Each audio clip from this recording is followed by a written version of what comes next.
I'm going to do a short video on a Spelab valve cover. There are install videos that have already been done, but I wanted to show what I did, especially for the sensors. The two sensors I got alarms on were this one here, hanging out right here, and then this one here, which to clear, I put a 3/8 inch hose back down to the crankcase.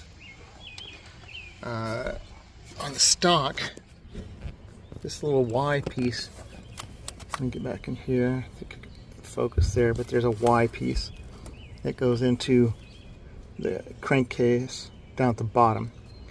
The Y piece is stock, and then there is a valve, one-way check valve on one of these. Now this hose here goes back up to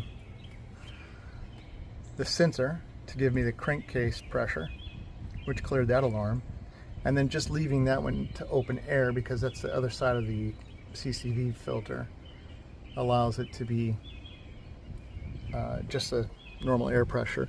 The other line I brought up to an oil catch can that I ran up here, so it drains back into there. And then I included the factory check valve. I left that in line for the bottom of that oil crankcase. The two, the oil catch can.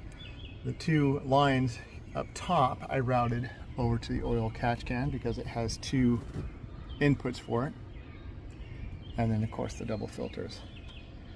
But this is just to help out with anybody that has got the alarms for the Spelab crankcase.